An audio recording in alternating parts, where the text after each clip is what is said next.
This is the Pooja and Gurdeep podcast. From 98.1 CHFI Studios in Toronto, Canada. Hey Toronto, this is Ed Sheeran. This is Kelly Clarkson. Hi, this is Bryan Adams. This is Adele. This is Madonna. It's Michael Bublé, and you're listening to the Pooja and Gurdeep Show. It's fun. They're amazing. I want to take you behind the scenes. Every morning, I ask the room the nearly impossible question to test it out. And every day, no matter what the question is and how absurd it sounds, Pooja's first guess is... How to change a tire? How to change a tire. No matter what I ask, your first response is how to change a tire. It's because I don't know how, and it's one of those things where I'm like, I really should learn. Yeah, so should I. Uh-oh. This past weekend, I went to a cottage with two good friends and our dogs. And while we were up there and we were driving to the beach, my buddy's car got a nail in the back tire, and it warned us, so we had to stop. And we were out there. We were in Chatham, Ontario. It's about 3 hours away. So I'm like, don't worry, guys. I'm not going to say the name because I don't want to get anyone in trouble, but I have like a service that you subscribe to. I think you guys probably know what I'm talking about, where they come and take care of things that happen with your car, roadside assistance, basically. Yes. Well, maybe because it was a long weekend and because we were out there, they didn't come by for 6 hours. Now we got the car to a friend's house, so we just were hanging out in his backyard. Anyway, they ended up canceling and not showing up because they just kept pushing the ETA. 6 hours? 6 hours. So we had to figure out a different way to get back to the cottage. Our friend dropped us off. It was fine. No one was in too much distress. But all I was thinking the whole time was, if I only knew how to change a tire. Sorry, you did have 6 hours to YouTube it. Just saying. Well, yeah, the internet out there is also not the best. Oh, right. Okay. Right. Plus, there was a lake, so we just kind of wanted to get in the lake. We were having fun with the dogs. Anyway, the next day, we had someone come out to look at it. We think he's going to change a tire, or they're going to try and tow it. How much is it going to cost? Mm-hmm. The guy's like, I can seal this. He pulled out this little kit I think he had bought from Canadian Tire or whatever, and he sealed the tire. And we go, is this just going to get us to the shop? And then we got to change the tire. He's like, no, this seal will hold. Like, your tire's good. What? Took the nail out, sealed it. It's like, you can just do that? He goes, yeah, this kit's like $15, $20 or something. Like, you can do this. It took him 15 minutes. So before we learn how to change a tire, learn how to seal a tire? Did you guys know you can seal tires? I did, but not if the nail was in it. The nail's in it. He just sealed it, and he gets a permanent fix. I don't know if that's right. I know you can seal it. He's a mechanic. Are you sure? It took him long enough to get there. You sure it wasn't like the pizza delivery guy? Come to think of it, he just emerged from the bushes.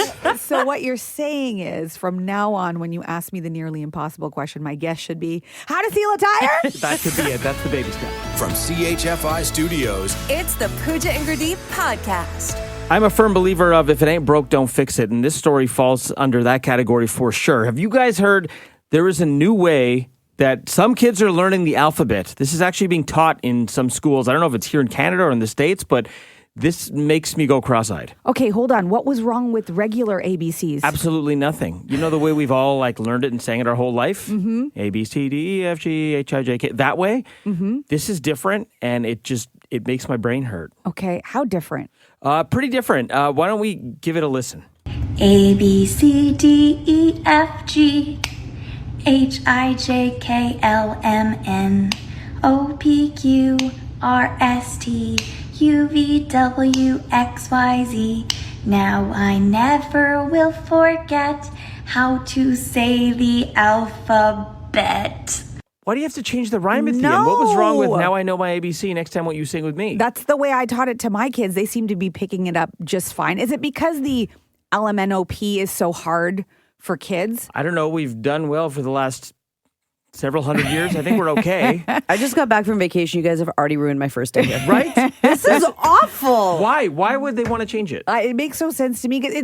I guess it's one of those things where if it actually made some sort of difference, if they're like, we were finding that kids were not picking up the ABCs easily and that's why we changed it. But my kids are 2 and under and they both know their ABCs the way it is. The way it is. Is this one of those things, or are we just being the old guys? Are we the old guys now? We're like, this is the way it's been. Don't change it. But wasn't it fun as a kid to say LMNOP? Yes, that was the best part of the song.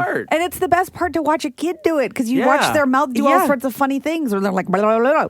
It's really fun. The alphabet did not need changing. No. I mean, I think if we're gonna change anything right now, to the people who changed this, who thought it was a good idea to change it, Like, how about, why do we need a new song when there was never anything wrong? How about we just let it be and hope our kids turn out just like me? Wow, that's something. The Pooja and Gurdeep podcast. From 98.1 CHFI. It's National Girlfriend Day, and this is really just a day about women supporting women and appreciating your best girlfriend. So whoever that is for you in your life, this is the day to call them and just be like, girlfriend. Really? That's how you do it? You're like, You know, girlfriend? You're saying that, but that's how you say it all the time. Say what? You don't know how to say girlfriend. You're always like, girlfriend. That's how you say it. I don't think I ever even say the word girlfriend. You know, you say, wow, that's Girlfriend. because you're afraid of one. But Girlfriend. Yeah, that's exactly it. Also, couldn't this You've just be never a said day? it seriously is my point. You're always like, girlfriend. Girlfriend. Now. Girlfriend. Yeah, I can Girlfriend. see. Okay, See? all right, there it is. See? Yeah. Couldn't this just be a day to also just like do something nice for your girlfriend? Why does it have to be what you said? I mean, yes, you could do something nice. That would be a way of Right? supporting like on Mother's your girlfriend. Day, you do something nice for your mother. On Girlfriend Day, you do something nice for your girlfriend. Or you could just call her and be like, girlfriend. See, you say it more than I do. I really feel like it was one of those things like in the 90s. Is that when that like sassy phrase is from? Yes. Do you remember the show Living Single? I've heard of it. I've never seen it. Okay, here's a little intro to it.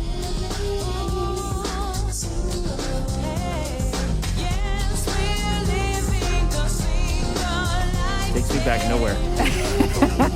I don't know that I was the target demo for this show. You probably were not. Yeah. It was the 90s. It was a bunch of women living together. Queen Latifah, Kim Fields, who played Tootie, was on the show. And there were these single women living together. And it was all about the 90s and like being was free. Was this and like Sex in the City before Sex in the City? yes, it really was. Okay, 'cause the 90s was like my decade for pop culture, but this is just not on my radar. You know what? Maybe because right now you are living single. Like you're like, I don't remember this because I am currently living. Does that mean it's time for a reboot? Single. And it's just me for half an hour going, girlfriend. yeah. Although this is about Girlfriend Day and supporting other women. Right. So I do have lots of close girlfriends, so I feel like I could vibe with this day. who's your closest girlfriend? It's probably a tie between my sister-in-law Dana And? my good friend Sonia. What? Yeah. You're looking right at me. Oh, we're like work friends. Why? Like who's your closest girlfriend? You. The Pooja and Gurdeep podcast.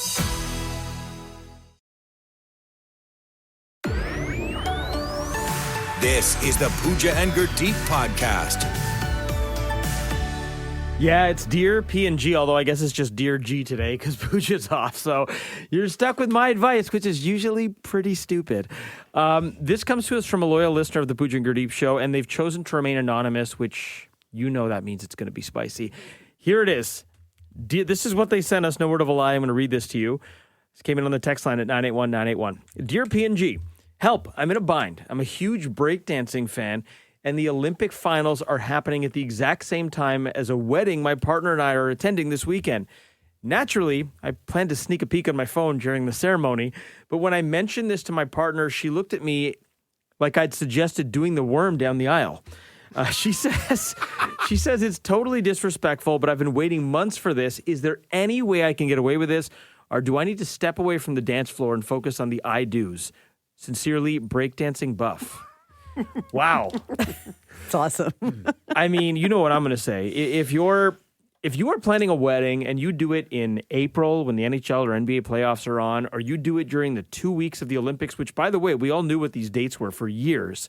If you plan a wedding during this window, I'm sorry, you have to know that this could happen. I know, but did you think that someone would stop your wedding to watch breakdancing? Whatever the event is, pick your poison. Maybe it makes it extra ridiculous because it's breakdancing. But what if it was like just running? What if it was Just watch the replays after. No, you gotta watch it live. You gotta watch it live. Gotta watch it live. The popping and the locking must be live. The lucky. You know what? The odds of a marriage succeeding is 50-50, right? Yep. The odds of this sport coming back in 4 years at the Olympics, I don't think it's that high. Right, because they do. This is its first time. It has to perform. I say watch it under the table with that that glance down at your phone underneath the table. Yeah. Have Yeah, some but if you're AirPods. at the church, you can't. Like, This if it's sounds like it's at the happening- ceremony, so that's the tricky part. Maybe just put it in your breast pocket. And But also with breakdancing, that's not one you can listen to without sound You either, need right? the- Because you got to yeah. hear the music to make sure to see how it's all flowing. So do you throw on the AirPod? Single AirPod. I think you would. What? You got to go No. single AirPod and slightly turn askew from the You ceremony. can't do No, you can't do it at the ceremony. If it's later at the reception, that's fine, but not during the ceremony. It's breakdancing. You No. have to. It's breakdancing. Yeah. No. Breakdancing is No. forever. No. Love, as we learned, is only for 10 years. Stop. No, you can't do this. Okay, you tell us what breakdancing Buff should do. He wants to watch breakdancing. It's during a wedding he's invited to. His wife is disgusted by this suggestion. I'm with you, breakdancing Buff. You do you. No. Don't settle or compromise. From CHFI Studios, It's the Pooja and Gurdeep podcast.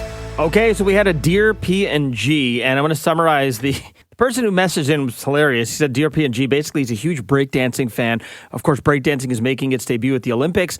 It's tomorrow and Saturday in the afternoon, and I guess this guy's wife has looped him into a wedding at the same time. So the ceremony is going to be happening while breakdancing is going on, and this guy wants to know, can I watch this on my phone while the ceremony is going on? I think it's fine because if you're planning a wedding during the Olympics or a major sporting event, you have to know this is a possibility. I think I might be in the minority, though. Okay, what do you think? What should this guy do? Let's go to Jason and Ajax. Clearly, this guy should put his cell phone away permanently through the whole entire reception, the whole entire wedding. I mean, he can just go back later and watch it, watch a rerun of it, like hours later or the next day, easily. No, the thing is, though, there's few things that are still meant to be watched live. Not breakdancing. Sports are meant to Not be watched breakdancing. live. How about Not you? breakdancing. You know what else is going to be recorded? Let me make it simple for you. If it's like the World Cup, Euro Cup, or Stanley Cup playoffs, NBA playoffs, something like that, yes, you can take a peek. But this is the Olympics. This is nothing. This is like watching track and field. Did you It's a just show. say this is the Olympics? This is nothing? I mean, you've lost your credibility right there. Jason, we got to fly, buddy. Thanks for the call.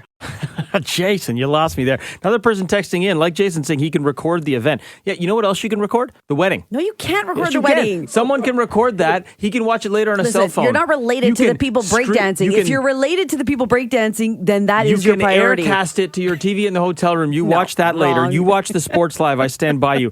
Nicole in Welland, what should this guy do? I think he should talk to his wife and explain to her how this is what he really interested in and whatever. And if she still doesn't agree, then Divorce. put that ear pod in and watch it. Right. Okay. Sorry, I got way too out of control there. Okay, so just have a rational adult conversation and try to explain it to her. Okay, that's good. Nicole, thanks for the call. Thank you. Bye-bye. Another text coming in at 981-981. Y'all got lots to say about this. This is the same thing when people get married during playoff hockey. Guilty as charged, watched a Leaf playoff game during a wedding with an AirPod in. This is what I'm saying. If you are planning a wedding in like April, the 1 week the Leafs are in the playoffs, or during the Raptors run, you have to know this is a possibility. It's the Olympics. You didn't know it was going to be breakdancing days. It doesn't so matter. important. And any point in these 2 weeks, there's going to be a marquee event. There's a marquee event every day. It's not important. As a Yes, it wedding. is so No. important. Listen, stop loving not. love This like is why Pooja. Pooja took time off. Let's do one more call. If she was here, she would eviscerate me.